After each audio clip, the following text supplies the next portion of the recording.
Welcome. It's Charter California Edition. I'm Brad Pomerance. Our guest is Anthony Portantino. He was a member of the California State Assembly from 2006 to 2012. He left office as a result of term limits, but he is now the host of The Question Is on Charter Channel 101. It is my honor to have you on my program, Mr. Assemblyman and Mr. Host of The Question Is. How's your show going? Oh, the show's going great, but I'm normally in that chair. I was going to say. Now I'm over here, so. And I heard the ratings came in and your show's just beating my you-know-what. Well, you know what? We're having fun, and you know, as you know, this is a fun business to be in.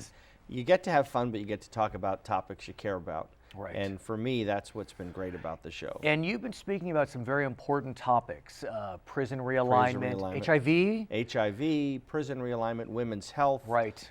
We just did a show on fertility preservation where we had the head of the USC fertility preservation program on the show, and an activist who's been leading the charge both in California and nationwide to make fertility coverage part of routine insurance coverage. Fantastic. And it was really I can only imagine a heart-wrenching show. And speaking of USC, you are affiliated with USC, my alma mater. So why don't you tell us what you're doing at USC? Well, you know what, I'm living the life of Riley. I was going to say. First I get to be on television and talk about issues I care about.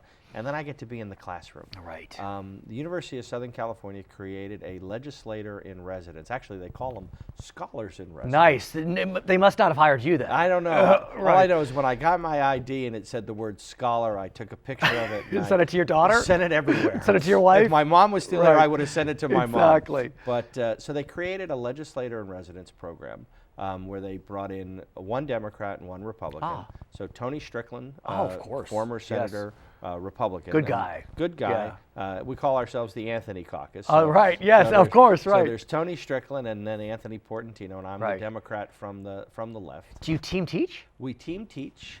And we team teach with Dan Schnur, who's a registered independent. So but quite an icon. I mean, he knows his business. And so it's through the Unruh Institute of Politics. So Jess Unruh, of course, the former treasurer of California. Daddy. Right. So we're co-teaching a course this quarter or this semester called The Future of California. I want to take that class. It's a wonderful class. Is it a seminar or lecture? No, it's a regular credit course. How many in the class? About 25 kids. Oh, so it's small. So that's good. It's a small class. Very serious students. I can imagine. That's what's been amazing to me is how bright and interested and well read the students are. You know, when I was in law school, I went to George Washington Law, and I had Lowell Weicker as a professor. Remember, he was the governor of Connecticut.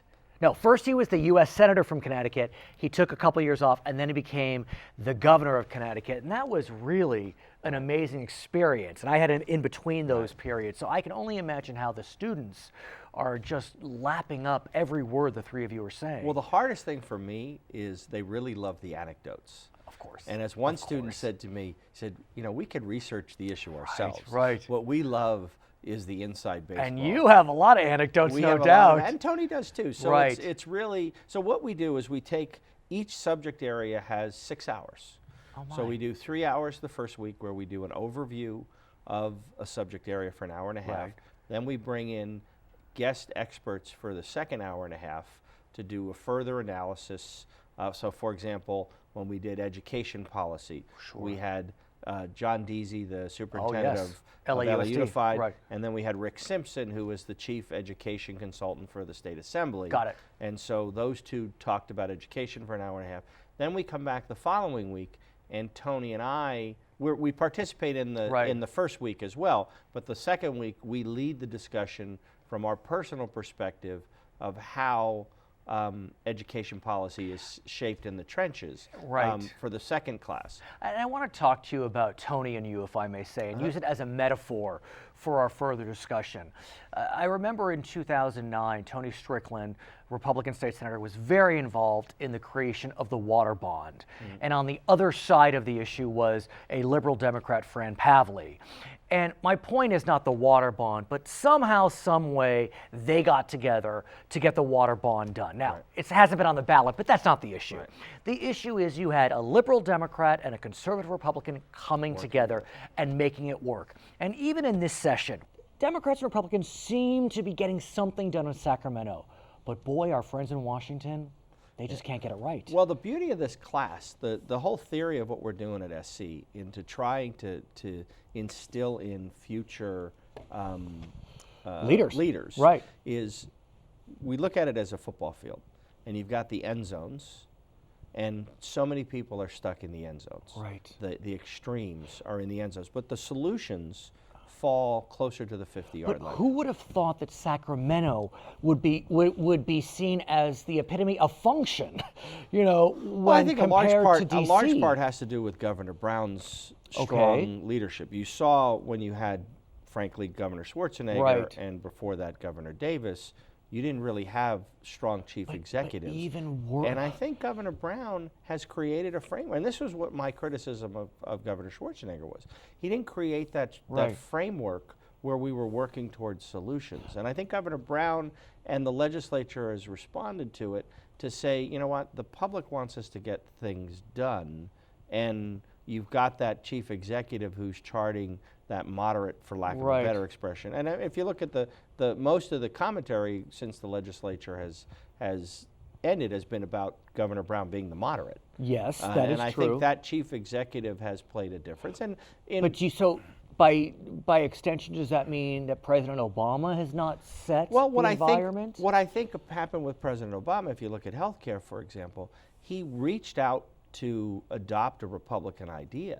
Right. Which came out of the Heritage Foundation. It was the Heritage Foundation program. It had 20 Senate Republican co-authors. He reached out across the aisle with a very significant olive branch, and for some reason it wasn't taken. And then both sides fought the battle from the end zones. But I think in that case, I give President Obama a lot of credit because he was trying to reach what he thought was a Republican idea and make it the centerpiece of his proposal. But what's interesting to me about the healthcare debate is that, you know, if I can continue the metaphor, President Obama, you know, kicked that extra point. He got healthcare passed in 2009. The game has been over. You know, we're now into the seasons, you know, 3 seasons later, and yet we're still seeing his opponents fighting that same battle. Right, and that's a sad commentary. I mean, there's no one who would argue with you that the current state of affairs in Washington, it's not a pretty picture. And I like to say with the poll numbers dropping, sooner or later their mothers and aunts are going to stop liking cockroaches are more preferred than some members of Congress. You said that. Right, but I've seen that in polls. But let's go back, please. If we could go back to California for a second. You know, I think Governor Brown has done a very good job. And I think the poll numbers reflect that, and I think the accomplishments and the use of his veto pen, the use of the things he signed, he put a lot of focus on righting the fiscal ship, which I think people wanted, and he did that. I mean, Prop 30 passed in a higher percentage than most people thought it. Shockingly high percentage. Above 55%. And he didn't just say, you know what, I solved that. Now he's moved into areas of public policy. One of the things John Deasy brought up about superintendent in our class the other day, which is the governor has been successful in bringing education reform for the first time with the courts not forcing it. Most major accomplishments in education reform, it's been done it's been done by the courts. And here you had a governor institute the local control funding formula from a leadership perspective, not from a court, whether you like it or not. And at the reality of it is, he did something that no individual has been able to do outside of the courts, but through leadership. And with Common Core coming down the pike, his administration is pushing to implement Common Core more quickly than other states, for example. Now, that's not to say there aren't improvements in the system, which you know I'm hoping to continue to push for. I mean, we still don't have the legislature abiding by the California Public Records Act. We still have bills not being in print for 3 days. Those are all issues you've discussed. You know, those are things that continue to be important. I want to thank Anthony Portantino for joining us. Be sure to catch his show. The Question Is on Charter Channel 101. When we come back, we'll be speaking with 2 individuals about a foster care organization called Bienvenidos. I'm Brad Pomerance. We'll be right back on Charter California Edition. While in the Assembly, Anthony Portantino honored Italian Americans serving in the legislature. How many Italian Americans have served in the California legislature? 31, 41, 51, or 61? 51.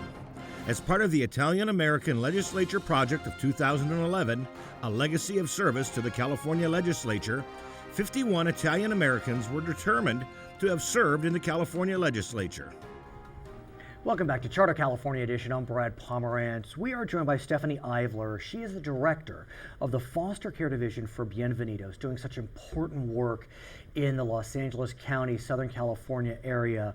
Before we talk, Stephanie, about the Foster Care Division, I want to learn more about Bienvenidos. And I also want to mention that after we speak with Stephanie, she's going to be joined by Shipman, who is a foster care parent herself. Really an angel amongst us. But let's start with this angel, if I may, and learn more about Bienvenidos most generally. Bienvenidos is a large nonprofit organization having 4 divisions, foster care being just one of them. We also provide clinical services, medical services, community service programs, and mental health services. And we serve a large, foster care itself serves a 4-county area. So which counties? LA? Los Angeles, Orange, Riverside, and San Bernardino. Let's talk about foster care, because foster care, it connotes so many different things for different people. You know, for some, they see foster care as just an oasis, a place of refuge. For others, we hear the horror stories. And so I want to get a sense from you, what is foster care? Foster care is a commitment to taking a child who has been placed in protective custody by the courts for one reason or another, hoping to reunify that child with his or her family, but recognizing that in not all circumstances is that in the child's best interest. And we view foster care as foster care to family, providing a nurturing environment, ensuring a child is healthy and safe, and perhaps even acquainting that child with what it means to be part of a family. You mentioned reunification. Yes. And that also can mean so many different things to different people. It can be a blessing at the end of a long road. It can be a mistake. How do you address those challenges? The system, quote unquote, addresses them in that, yes, we know based on research studies that a child is best off with his or her biological parents. Really? However, not in all cases is that necessarily the best thing. The hope is that we can provide that, and that is done through a system that provides all kinds of services and supports to parents from whom a child may have been removed temporarily. When those systems and supports don't work, don't function well, there's recognition that it's not necessarily best for the child to go home, quote unquote.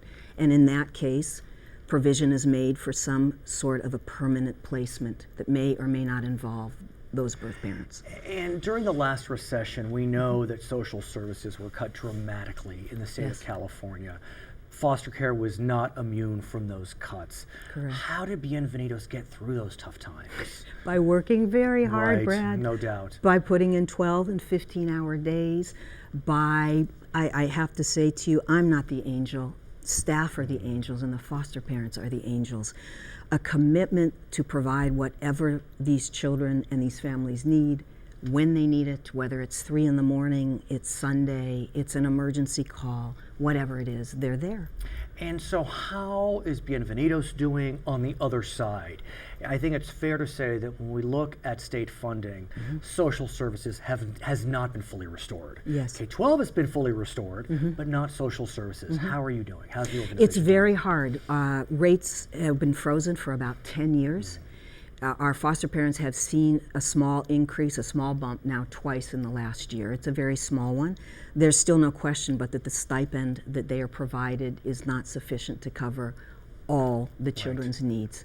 And so we stretch. We've got, Bienvenidos is blessed with a marvelous external affairs department, fundraising department. So you do get outside funds. We do. One can donate to Bienvenidos. Yes, at absolutely. Bienvenidos.org. Okay. Yes, please. Fair enough. Fair enough. Yes.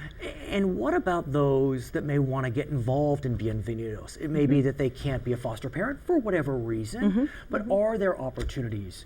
There are to many work with the opportunities, and that organization? would be done again Right. Go to the website, bienvenidos.org. We have a volunteer program which touches all divisions. So you might come as a volunteer and say, Right. you know, I'm really interested in mental health, or I'm really interested in parenting programs for teen fathers, and that might be a place for you. Sure. Or I would like to file. I would like to do administrative work. We will find a place for you. We love volunteers. I know that you are a trained lawyer, an international lawyer. You have licenses in 2 countries at a minimum. But yet, for some reason, you're not practicing law right now. You're working for Bienvenidos. It's true. What compels you? It's easy to ask about the kids, but I want to ask you, what compels you?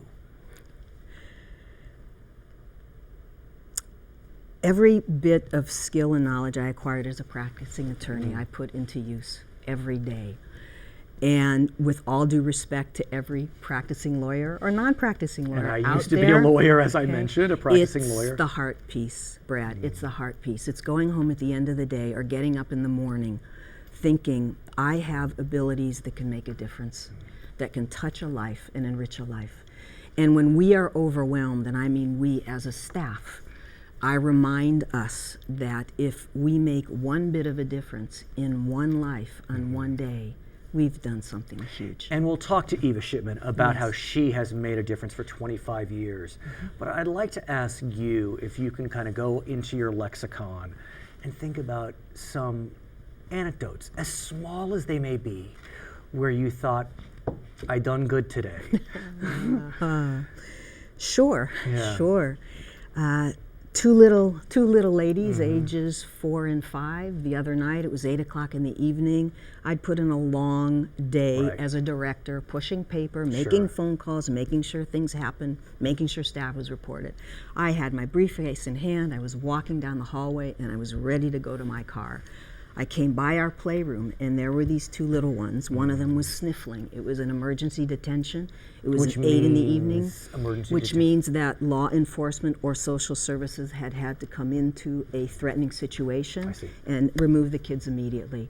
Phone call then comes into us saying, we have 2 children ages X and Y. Right.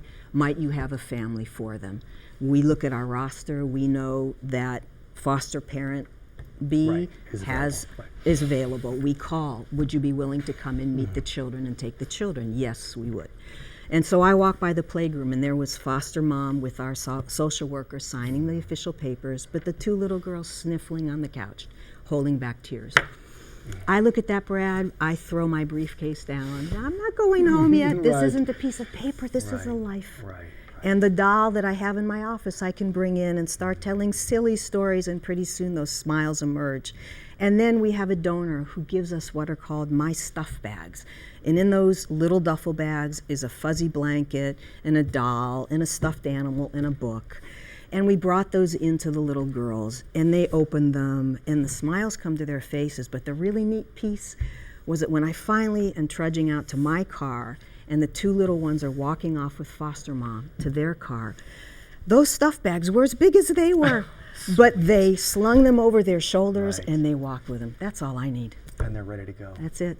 Yeah. What will happen to them? I'm not seeking confidential information, Yes. but just, as a metaphor, Okay. what will happen to them? We would hope, that the match we have made Right. between the girls and the foster parent is a good one. We know, because we work with that foster parent on a daily basis and support him or her or them, that they will be kind and nurturing. Right.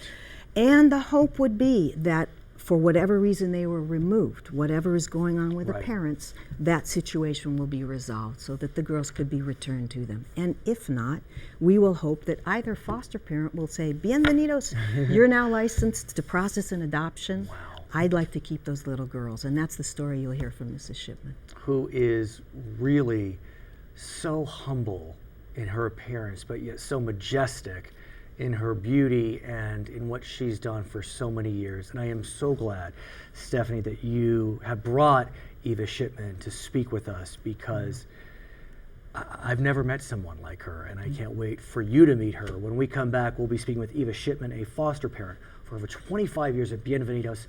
I'm Brad Pomerance. It's Charter California Edition.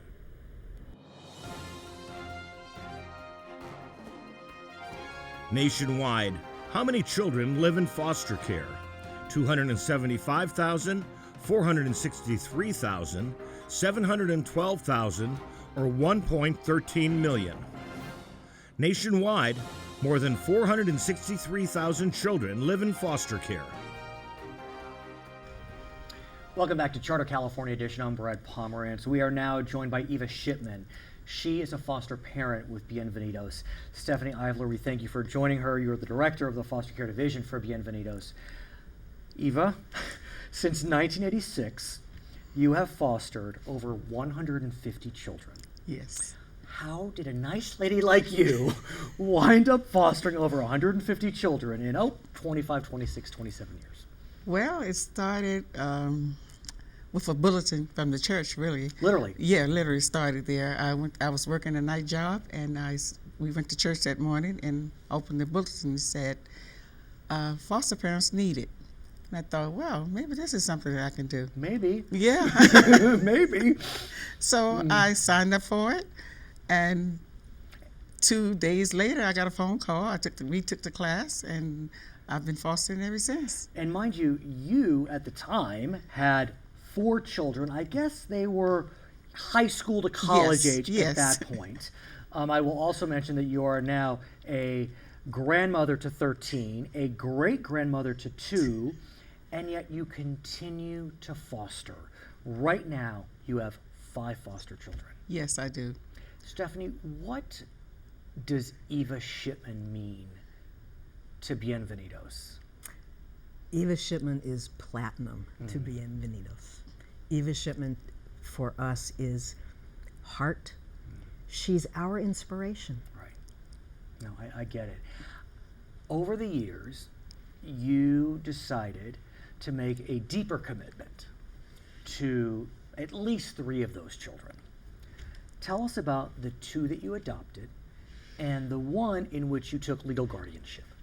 Well, the 2 that I adopted, I got Letitia when she was, I think, 5 days old. She is now 23. So you're your mom. I mean, yes, I'm the mom. Yeah, yes. I mean, in every way, shape, or form. Yes, I'm the mom. Right. And Jonathan, 11 months old. And let me ask you about Jonathan, because Jonathan is special in many different ways. Yes. Why don't you tell us about how he's special in many different ways? You know, people call it, special need, but we never treated Jonathan any different. It just takes him longer to do things than anybody else, If I may ask, Stephanie, what is the situation with Jonathan, if I may ask? I would answer you actually in exactly the same way, Brad. John has diverse needs, diversely able. Yeah. And the outside world labels this special needs or disability, and we choose not to view it that way. John is doing just fine. He's doing great. He's working. Right. Yes. So clearly he's doing fine. Yes. He's functioning well. And Letitia, how's she doing? She's doing great. She helps me with the children a lot. She got laid off a job, so it was a blessing for me. Yeah, I was going to say. And then tell us about the one in which you took legal guardianship. What's her name? Kiana. Kiana. Oh, she's such a sweet little girl. She's sweet. I still sweet see her little all at 25. At 25. Sweet yes. little at 25. She got married, like I said, 3 years ago. Right. Kiana was against it, but it worked. Okay. It's working out fine. And she married a guy that was in foster care also. Interesting. So it's worked out fine. Have any of those 3 given you grandchildren? Not yet. They will. Thank God. or if that's their path. Right. If that's their path. What has been the most gratifying element for you as a foster parent? Just seeing the kids react from a different environment. Right. And how they can learn, and meeting their families, and and interacting with them, and some go home and some get adopted. What's been the most challenging? Well, I had a case, a 14-year-old. Her name is Stacy. I call it my Stacy case. She was 14 years old, and I didn't take older kids at that time. Oh, I see. But I had kids around her age. Right. And so my supervisor said, "Why don't you try it?" And I said, "Well, I don't know about that." But I did. And it turned out to be a blessing because she really gave me a hard time. But the blessing was? Yeah, but the blessing was I didn't give up on her. And she's told me one day, she said, I just wanted you to know that I wanted to see if you was going to do what you said you was going to do. I told her I was getting rid of her, but I changed my mind, and I kept her, and I'm so happy I did. Do you know how she's doing? She's doing great. I see her all the time. It's She's a blessing. interesting that Eva mentions the fostering of older children, and I have to think Yes. that is one of the biggest challenges for Yes. Bienvenidos. Yes, in fact, there are two, Brad, infants and teenagers. Yes. So in are the some ways, I would have greatest thought need. infants, because they're a blank palette, but I Yes. guess it's a challenge. There Sleep is. and everything. And It is a challenge, Right. that, and the courts are adamant about visitation for infants, again, strongly pushing family reunification. So a foster parent who takes an infant also takes on a commitment to make sure that that infant sees his or her biological parents. It could be 3 times a week. I had a friend, this is a remarkable story. She got a call one day from a hospital saying that her sister, whom she had not seen, had just delivered. The sister was an adult. The baby had amphetamines in his system, and either she take the child or the child would be referred out. Right. Yes. She took the child, and boy, I mean, I'm getting chills because I know this child. He is the most handsome, tall boy you've ever seen. He is the star of the family, and because she was a foster parent ultimately, and that's what she became. And then she adopted the child, and but you just don't know at any moment that can happen. And for you, yes. it's happened 150 times. Right. What would you say to someone who's thinking, maybe I want to become a foster parent? I would say pray. Pray a lot. Pray to God. But aside from prayers, and give it a try, because it is rewarding. It really is. It's been a blessing to me. I what encourage anybody to try it at least for a month. I know you are a woman of faith, and I have to ask, because you've discussed church a few times, what do your friends at church think of all this? I mean, you come in every Sunday with a different group of great little kids. I mean, They think it's great. They think it's great. They say, "Oh, I don't know how you do it," but then they say, "I know it's by the grace of God that you can do it."